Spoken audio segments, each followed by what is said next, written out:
किसी ने बड़े कमाल की बात कही है कि जिंदगी में हमेशा दो तरह के लोगों से सावधान रहना। पहले वो जो आप में वो कमी बताएं जो आप में है ही नहीं, और दूसरे वो जो आप में वो खूबी बताएं जो आप में है ही नहीं।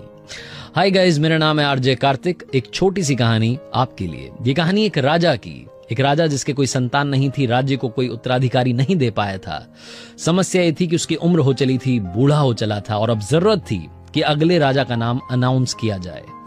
राजा ने अपने मंत्रियों से बात की, डिस्कस किया कि क्या किया जाए, इस समस्या का समाधान क्या निकाला जाए। तो मंत्रियों ने कहा कि काम कीजिए राजा साहब, आप किसी भी बच्चे को अडॉप्ट कर लीजिए और उस बच्चे को अगला राजा घोषित कर दीजिए, तो आपका बेटा होगा, अगला राजा बन जाएगा, कहीं कोई समस्या नहीं है।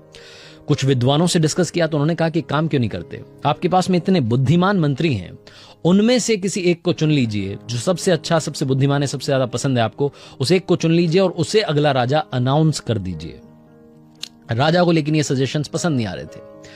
एक बार एक विद्वान आया, उसने कहा कि काम क्यों नहीं करते, इतिहास भरा पड़ा है, बहुत सारी कॉम्पिटिशंस अब तक हुई हैं राजाओं को चुनने के लिए, तो क्यों ना आप एक प्रतियोगिता करवाएं और उसमें जो सबसे अच्छा हो, सबसे बढ़िया विनर निकले, उसी को आप अनाउंस कर दें, कहीं कोई समस्या नहीं है, ये तो बरसों से होता है, इतिहास कहता है।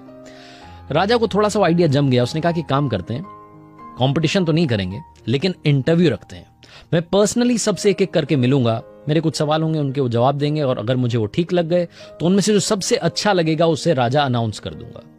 राजा की बात थी, कोई ना नहीं कह सकता था, सबने कहा हाँ जी बहुत बढ़िया बात है राजा साहब, ये कर लेते हैं। लेकिन एक छोटा सुझाव है, आप क्राइटेरिया फिक्स कर लीजिए, आप मतलब एक फिल्टर लगा दीजिए कि इस एज ग्रुप के ही लोग आ सकते हैं, इस टाइप के लोग आ सकते हैं, ताकि क्या होगा कि भीड़ कम हो जाएगी।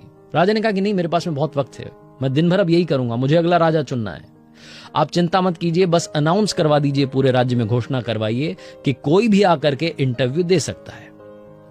राजा ने जब ये कह दिया और जब ये घोषणा हो गई तो उस राज्य के शहरों में, कस्बों में, गांव में बात फैल गई। एक छोटे से गांव में एक किसान था, उसका एक बेटा था, उसको ये बात मालूम चली तो उसने पापा से जाकर कहा कि पापा जी, मैं भी जाकर के एक बार कोशिश करना चाहता हूं, मैं भी राजा बनना चाहता हूं। तो किसान ने कहा कि बेटा, हम किसान हैं, हम कहाँ राजा, तुम कहाँ सपने देख रहे हो, और इस सब में फालतू अपना समय मत लगाओ। लड़के की जिद थी, उसकी मम्मी ने कहा कि अरे भेज दो ना एक बार, तो पापा जी मान गए। अब समस्या ये थी कि ज्यादा पैसे थे नहीं, फटे पुराने कपड़े उसके पास में थे, पुराने से कपड़े थे, वो इंप्रेस करना चाहता था राजा को। वो लड़का चाहता था कि अच्छे कपड़े पहन करके जाऊं, शानदार अटायर में जाऊं, ऐसा माहौल बने कि राजा इंप्रेस हो जाए, उसके बाद में जो सवाल पूछेंगे उनके जवाब तो दे ही दूंगा। तो उसने अपने पापा से कहा कि पापा कुछ पैसे मिल जाते, ज्यादा पैसे थे नहीं, पड़ोसी से कुछ उधार लिया, एक शानदार सी जैकेट बनवाई, और मम्मी पापा का आशीर्वाद लेकर के वो लड़का चल पड़ा। जो राजधानी थी वहां पहुंचने वाला था, परकोटे के बाहर ही उसने देखा कि एक भिखारी बैठा हुआ था सड़क के किनारे, और जोर जोर से आवाज लगा रहा था कि कोई मेरी मदद कर दो, कोई मेरी मदद कर दो। सर्दी का मौसम था, वो भिखारी ठिठुर रहा था।